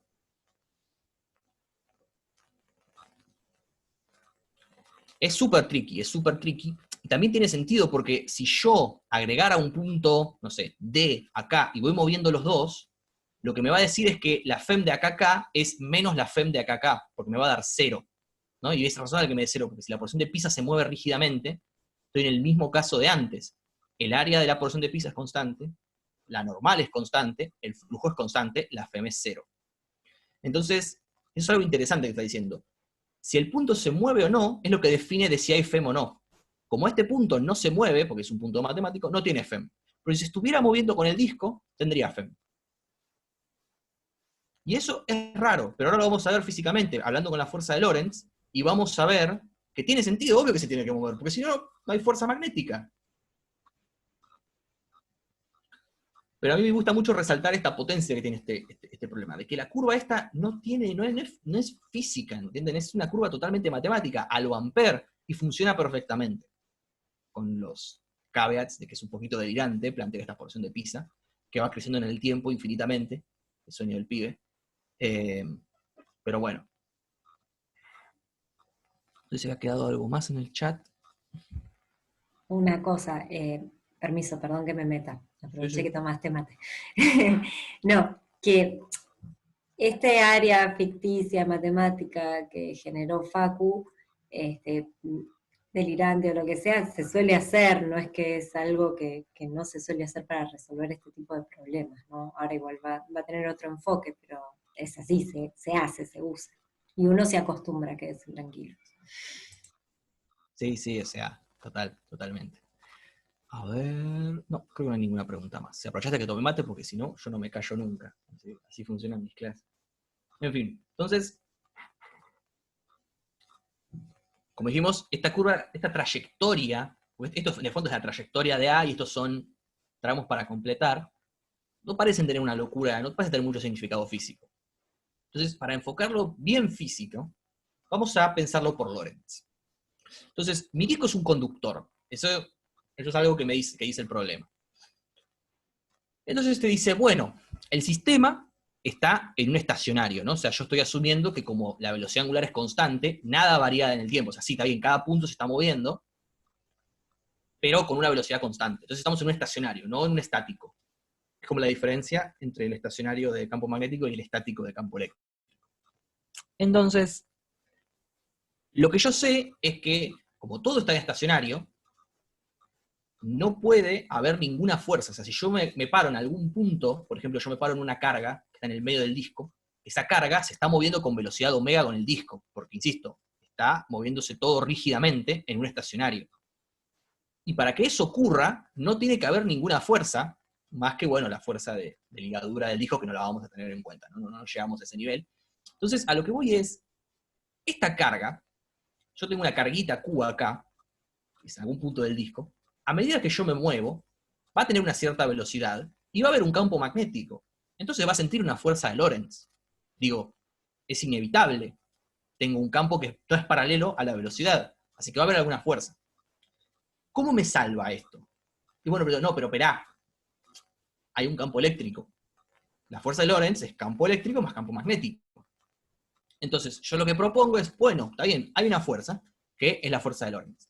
Pero tiene que ser cero. Y yo sé que tiene que ser cero porque son las condiciones en las que estoy resolviendo el problema. Estamos en un estacionario. Las cargas solo se mueven junto con el disco, no están moviéndose a lo largo del disco. Entonces uno dice, listo. Entonces, si estamos en esta situación, lo que tiene que pasar es que este término se tiene que anular. O sea, que el campo eléctrico tiene que ser menos la velocidad de ese punto material, porque es una carga, producto vectorial con el campo magnético. ¿Se entiende este argumento? Porque es como el chamullo fuerte que uno tiene que... Bueno, chamullo. Como el argumento fuerte que uno tiene que más o menos entender para lo que sigue. Entonces uno dice, listo, entonces yo, ya está, ya conozco el campo magnético, porque conocer la velocidad de estos puntos materiales no es tan difícil. Digo, es un cuerpo rígido que se mueve con velocidad angular omega. O sea, a una distancia r del centro, por eso digo que B depende del punto, mi velocidad va a ser omega por r en Fibersor. Sí, asumiendo que uso de nuevo el sistema de coordenadas X, Y y Z saliendo. Entonces, y es razonable, ¿no? Tipo en R igual 0, que es el punto C, no tengo velocidad, y en R igual A, que estoy en el borde, me estoy moviendo con A por el radio del círculo. Perfecto. Esto, insisto, es la velocidad de todos los puntos de un cuerpo rígido que está girando en su eje. Si quieren usar la versión con el omega grande y eso de F1, háganlo, yo los invito si me terminan de creer, pero es razonable que esta es la forma de B. Y esto está buenísimo, porque justamente nos está diciendo que, apa, hay una dependencia con el radio. Entonces, si yo calculo, efectivamente, doy vuelta al producto vectorial para sacar el menos porque me pone nervioso, me da ansiedad. Entonces, hago B larga por B corta, o sea, campo magnético por velocidad, que es R por phi versor, básicamente. Y dado que esto está en sentido opuesto, me va a dar menos R versor. O sea que el campo eléctrico va en R versor, bueno, en menos R versor, y crece lineal con el radio.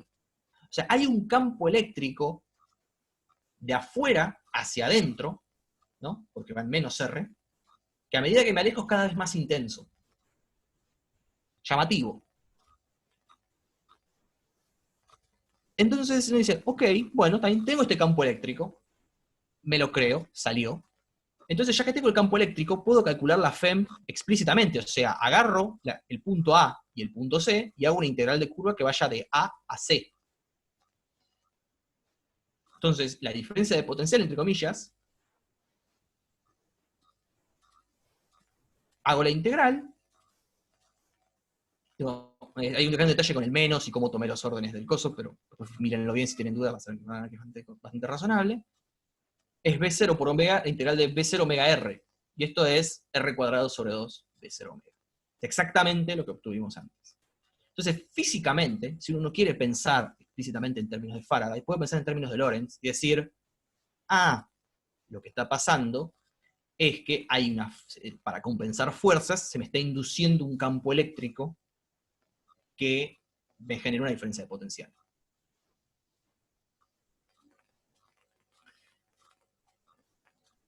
Chat. Es un flash, sí, es un flash, mal. Pero está bueno porque esto tiene mucho sentido, porque entonces, ¿qué significa esto? Imagínense que yo no estoy en el equilibrio, solo por un instante. Entonces, como dijimos, este término va a tener, por ejemplo, si yo tengo una carga que se está moviendo con velocidad así, imaginen que es positiva, la fuerza magnética va para acá, ¿no? Entonces el punto vectorial, el que sale con regla de mano derecha, la fuerza magnética se va para arriba. Ahora, si la carga es negativa, va para el otro lado, ¿no? Porque justamente es proporcional a la carga. Sí, Flor pregunta por qué la fuerza de Lorentz es cero. Es cero porque estoy en equilibrio. O sea, mi sistema tiene que estar en equilibrio. Porque si no, no sería cierto que el disco se está moviendo rígidamente con velocidad omega. Entonces, punto a punto, la velocidad eléctrica, que es la única que me puede desestabilizar el problema, porque el resto es todo, no sé, fuerza de ligadura entre cosas que no me preocupan. Equilibrio significa que no hay ninguna fuerza que me lo pueda sacar de donde está. O sea, si yo tengo una carga al lado de la otra, van moviéndose rígidamente una al lado de la otra. O sea que no se están haciendo fuerza entre sí, si uno quiere. Y esa fuerza que se hace entre sí viene dada por Lorentz.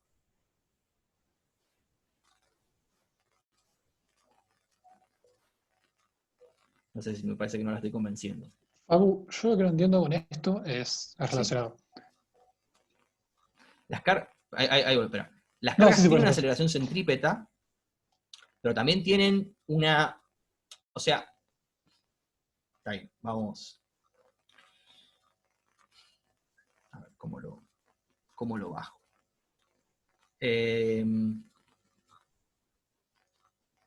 Las cargas tienen una aceleración centrípeta, sí. Pero esa aceleración centrípeta no la va a proveer la fuerza eléctrica, la fuerza electromagnética. Y porque eso dependería mucho de la carga. Entonces, tu hipótesis es, ok, voy a asumir que hay otra fuerza, ¿sí? Que no la estoy teniendo en cuenta, es alguna fuerza de ligadura entre las cosas que yo no estoy asumiendo, no la voy a estar modelando en algún sentido, ¿no? Porque, qué sé yo, cómo se enganchan. No me quiero meter en ese quilombo. Yo voy a pensar en fuerzas grandes, desde afuera. Yo digo, ok, tengo un campo magnético grande de afuera que afecta a todo mi disco por igual, pero no por igual, depende de la velocidad del punto en el que esté, pero se entiende, es un campo que es constante. Entonces, yo sé que si yo dejara, si el campo eléctrico fuera cero, esta idea que estábamos diciendo de las fuerzas recién, haría que las cargas positivas se me vayan para arriba, porque tienen una velocidad para acá y un campo magnético perpendicular a la pantalla, entonces las cargas positivas se van para arriba, o sea, hacia el borde del disco, y las cargas negativas se van hacia el centro del disco. ¿no? Porque la fuerza magnética va hacia adentro. Entonces, si yo imagino que no están en equilibrio, va a haber claramente una especie de flujo de cargas, ¿no? O sea, uno tiene esa idea de que la fuerza es la dirección en la que se mueven las cosas. Entonces, además del giro, que se lo estoy tomando en cuenta aparte, las cargas positivas se van a tender a ir al borde y las negativas se van a tender a ir al centro. ¿No? Justamente por la fuerza de Lorentz que decíamos antes. ¿Se ve por qué, si no hubiera campo eléctrico, las cargas tendrían a irse hacia el borde, y las positivas hacia el borde y las negativas hacia el centro?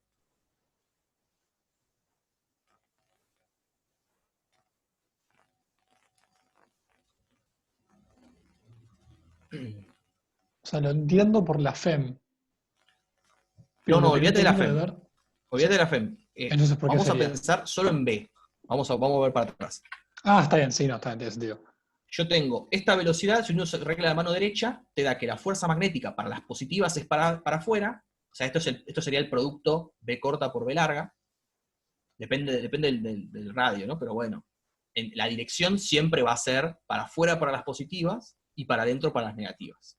Exacto, esa es la fuerza que hace B, pero ves, Flor, porque acá estoy prácticamente haciendo la cuenta, o sea, este vector de acá es básicamente B corta por B larga. Si querés probar con la regla de mano derecha, habría que poner... No, imposible, no me van a dar las manos para hacerlo. Ahí, bueno, no importa. Si haces la regla de mano derecha, pones B y B, no sé si se ve en mi cámara, esto es la velocidad, esto es el campo magnético, está saliendo como perpendicular a la pantalla, entonces el producto vectorial me da hacia arriba, ¿no? Regla de la mano derecha. Entonces, el producto vectorial va radial, o sea, de adentro hacia afuera. Pero eso es B corta por B larga. Yo además tengo que multiplicar la carga. Si la carga es positiva, todo bien, voy a seguir yendo en esa dirección. Pero si es negativa, voy a ir para el otro lado.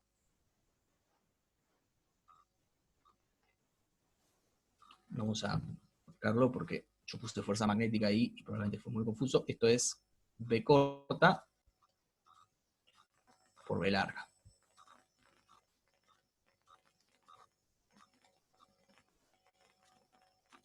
Claro, eso sería lo ideal, pero espera, eso sí, eso es lo que tiene que pasar para que la carga se mantenga a radio constante, que es lo que sabemos que tiene que pasar por un movimiento rígido. Pero ahora estoy como solo para enfocarlo de otro lado, imaginemos que no pasa eso. O sea, imaginemos que efectivamente empiezan a moverse, no hay campo eléctrico, y las cargas se empiezan a mover según esta fuerza magnética, porque campo eléctrico no hay. Fíjate que es como cuando está arrancando el problema. Entonces, como decía, por efecto de esta fuerza, las positivas se van a ir al borde y las negativas se van a ir al centro. Y esto debería ser bastante natural de pensar, che, si yo tengo todas las negativas, no todas, ¿no? Pero más negativas en el centro y positivas en el borde, y va a haber un campo eléctrico que va a ir de las negativas a las positivas, de las positivas a las negativas, perdón.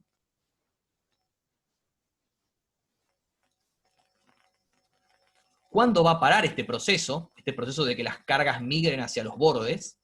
Va a parar exactamente cuando se equilibren las fuerzas. Cuando se equilibren las fuerzas van a dejar de moverse las cargas, por definición no hay ninguna fuerza que las mueva. Entonces, si uno quiere pensar el proceso a lo largo del tiempo, que insisto, no es necesario porque estamos en un estacionario, pero si uno quiere, uno se imagina que el proceso arranca con todas las cargas distribuidas uniformemente en el disco. A medida que empezamos a girar, las cargas negativas entran una fuerza para adentro y las positivas para afuera y se empiezan como a separar. Pero el momento en el que se separan, se genera una diferencia de... se genera una diferencia de densidad. O sea, yo voy a tener el borde con una ρ positiva, o una sigma, y el centro con una ρ negativa. Entonces ya está. Tengo carga positiva en los bordes, negativa en el centro, tiene que haber un campo eléctrico que vaya en contra. Pero ese campo eléctrico no se va a generar indefinidamente, no se me va a hacer infinito. O sea, en algún momento va a parar. ¿Va a parar cuando? Y cuando se cumple esta igualdad. Cuando la fuerza que siente cada carga se compense, no van a tener ninguna razón más para moverse, porque no hay más fuerza. Entonces se van a quedar quietas en el lugar. Entonces se va a establecer un campo eléctrico con esta forma, porque es el campo eléctrico de equilibrio. Quizás acá lo que uno podría no creerse es, ¿y por qué decís que va a haber un equilibrio? ¿Por qué no se pueden seguir generando, tipo, desbalanceándose la carga indefinidamente hasta que ρ sea infinito acá y menos infinito acá? Qué sé yo.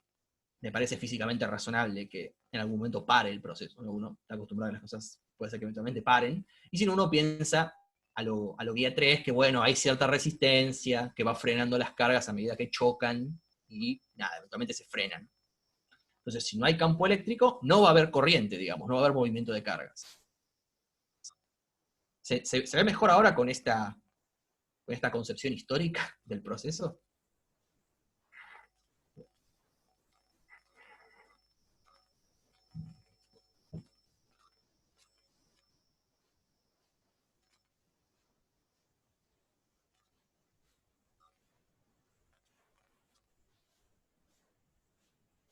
Sí, ¿sabes cuál es el tema? Hay que olvidarse de la aceleración centrípeta por bastantes razones. Acá, lo primero que puedo decir es, no la estoy considerando. Omega es muy chico, y imagínate que, mirá cómo es el campo eléctrico, por ejemplo. B0 por omega, omega puede ser muy chico, pero si B0 es grande, ya no importa. Lo que va a pasar es que la aceleración centrípeta, si querés ponerlo muy a lo bestia, la aceleración centrípeta depende de la masa de las cargas. Y por ejemplo, un electrón no tiene mucha masa. O sea, en el electrón ya vimos que la relación masa-carga del electrón, lo vimos en la guía 1, la relación entre fuerza, por ejemplo, gravitatoria y fuerza eléctrica, que es en el fondo la relación masa-carga del electrón, es abismalmente a favor de la fuerza eléctrica. Entonces, a efectos prácticos, podés ignorar la fuerza centrípeta.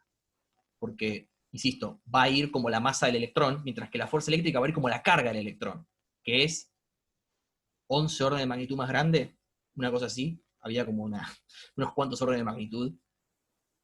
Entonces, la aceleración centrípeta, insisto, va como la masa, y la masa del electrón frente a su carga, entre comillas, es despreciable. Si no, lo puedes encarar por ahí. Acá yo en realidad lo que hice en el problema es, no lo consideré. Ahora, ¿por qué estoy? Claro, es que, no. Omega no tiene que ser, o sea, Omega no tiene por qué ser despreciable. Podría serlo, pero imagínate que no lo es, que Omega es arbitrario. La fuerza centrífuga, no me falles recuerdos de F1, es R omega cuadrado por M, ¿no? Imagínate que tenemos un electrón. En cambio, la fuerza eléctrica va a ser, bueno, la intensidad del campo, que va a depender de R, por la carga del electrón. Entonces, claro, sí, no me voy a meter, no me quiero meter en eso, pero fíjate que me quiero meter por un segundo. Esto va como omega, ¿no? Esto es omega por B0, básicamente, por R. Si yo hago el cociente entre estas dos cosas, van a aparecer muchas cosas, pero esto es la fuerza eléctrica. Y sin el vector, ¿no? Esto debería ser el módulo. Me interesa el módulo.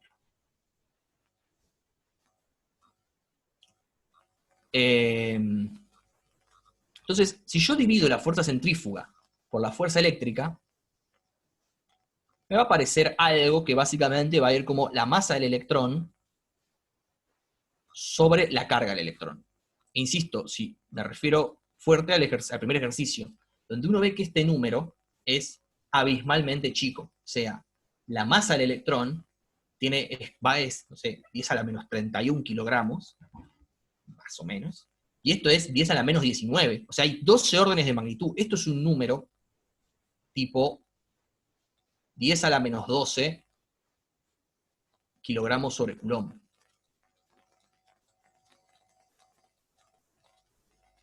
Después me queda el resto de las cosas, ¿no? Que va a ser básicamente R omega sobre R por B0.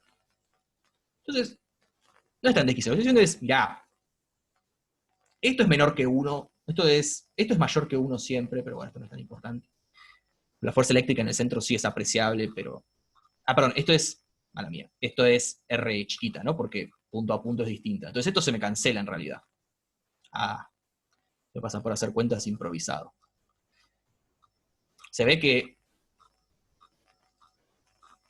los dos van con R, los dos se me cancelan. Qué bien. Ahora, mientras esto no sea increíblemente grande, o sea, pensá que esto tiene que ser 10 a la 12 para que sean siquiera comparables. O sea que mientras el disco no esté girando a velocidades relativistas prácticamente, porque a menos que B0, insisto, sea una joda, imagínate que B0 es un Tesla, uno puede hacer un par de cuentas para ver cuándo esto es comparable, y la omega te va a dar astronómica, o sea, esto está girando, esto es una estrella de neutrones rotante, o sea, esto es una locura, se va todo, realmente te va a dar una velocidad de rotación extremadamente grande. Y espero con eso convencerte de que por eso me estoy olvidando de la fuerza centrífuga. Es totalmente despreciable en este problema, porque mis electrones, que son mis portadores de carga, son los que realmente se van a mover, porque es un conductor, tienen una relación masa-carga que es irrisoria, es muy, muy chiquita. Y esto hay que hacer la cuenta, te va a dar que omega tiene que ser, para que esto sea más o menos 1, omega tiene que ser 10 a la 12 coulomb sobre kilogramo por B0. Donde acaba de acordarse que B0 tiene las unidades para que esto dé bien, a menos que haya hecho algo mal, que creo que no. Creo que no. Insisto, ponerle acá, no sé, un Tesla, por poner, o 0,1 Tesla, que esto te va a dar del orden de 10 a la 11 Hz. O sea, 10 a la 11 Hz es prácticamente la frecuencia de la luz. O sea, no. Tipo, espero convencerte con esto que no. Realmente esto tendría que estar girando excesivamente rápido, tendríamos otros problemas antes de llegar a eso. La fuerza centrífuga nunca va a ser un problema en nuestro análisis. Espero no haberme ido muy por la tangente con esto, pero qué sé yo, me parece interesante a veces tener en mente estos números y todo lo grande que pueden ser. ¿Te convencí, Flor, que no hay que perder que podemos olvidarnos de la fuerza centrífuga porque no nos va a mover un pelo en este problema?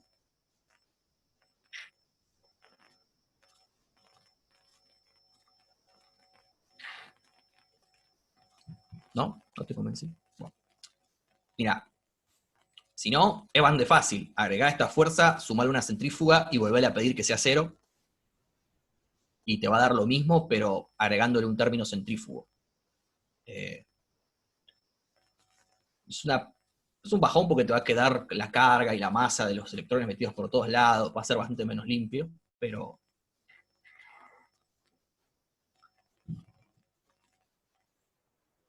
bueno, es algo. Entonces vamos a terminar con esto, porque si no, me van a odiar más fuerte todavía.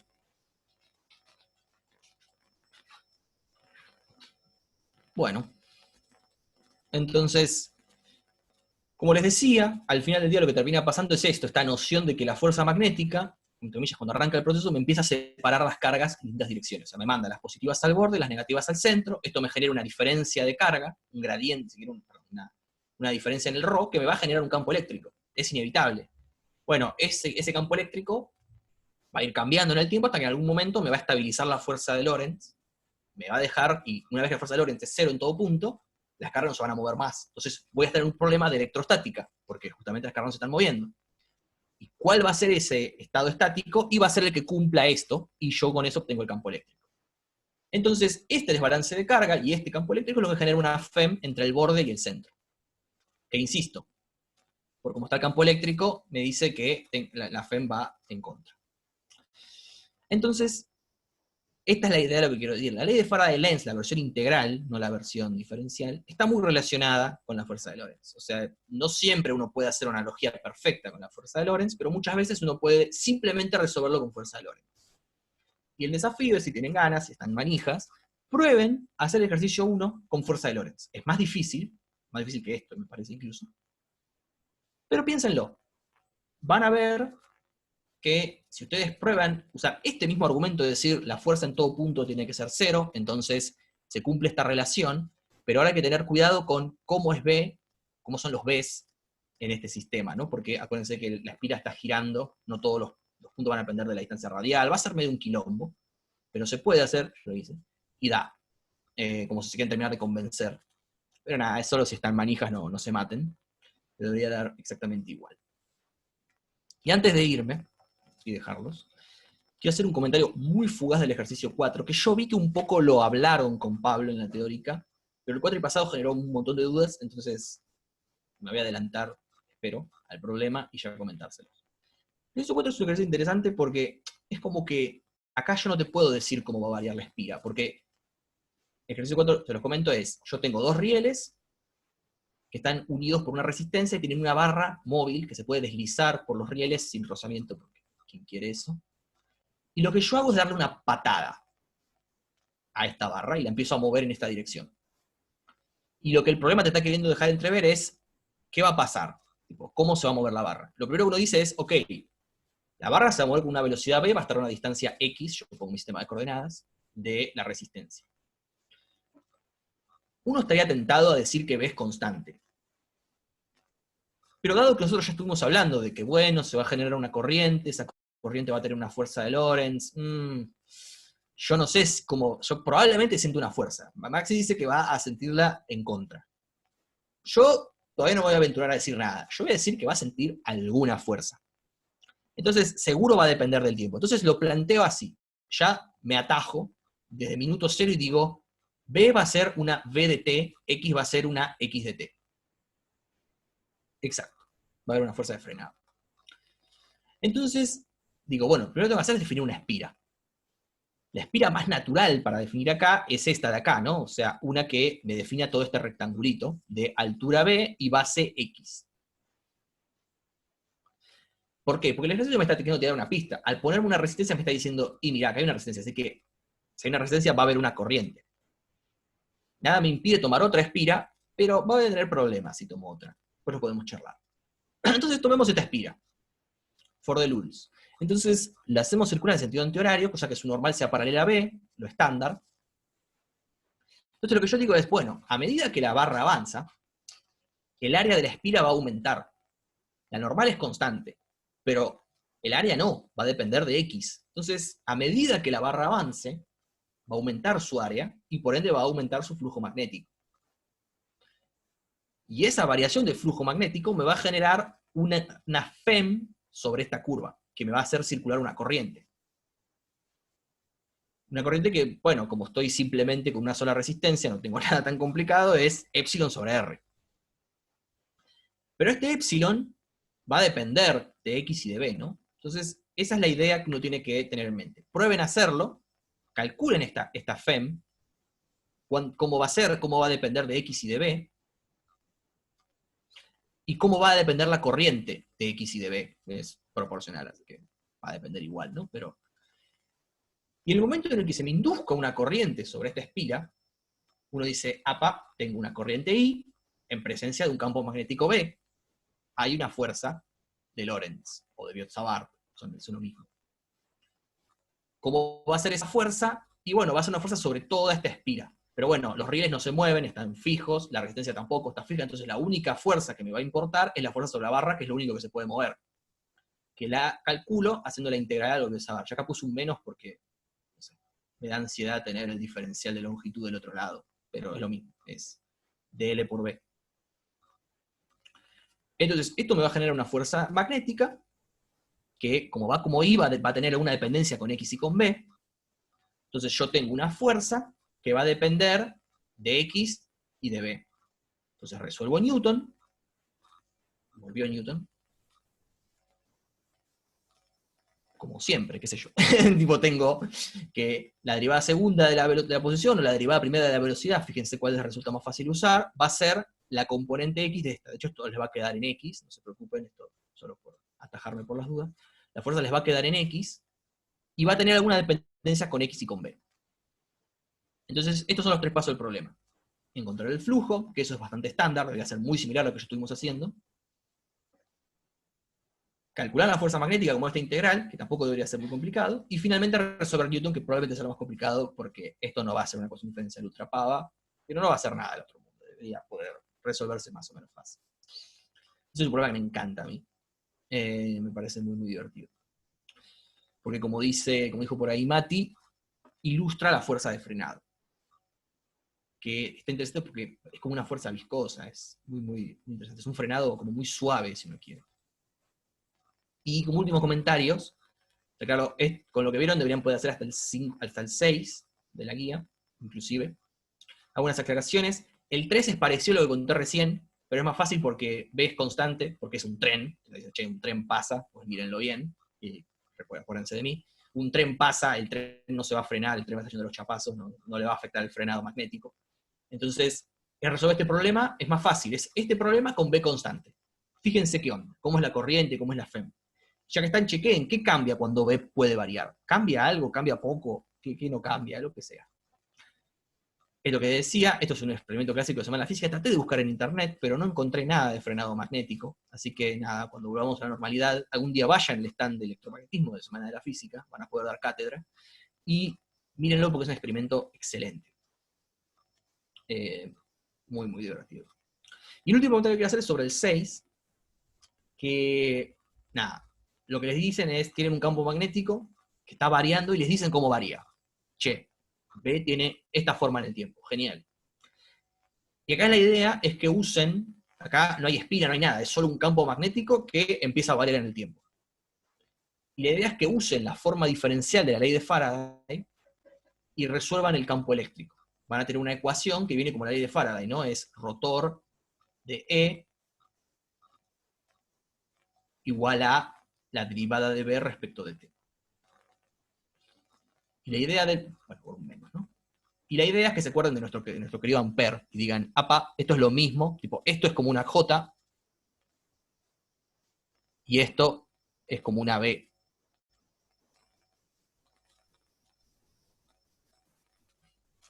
Y hagan Ampère, pero con el campo eléctrico. Espero que se vea. Piensen un poco, si no, es como una punta, porque si no queda como un ejercicio como medio perdido. Pero la idea es usar la forma diferencial, es el único ejercicio donde hay que usar la forma diferencial. Y es el único de esta primera mitad donde lo que varía es el campo y no la espira. Así que, bueno, si no hay dudas con eso, les dejo un meme muy shitposting y nada, cualquier cosa, estoy para consultas. Cortamos acá.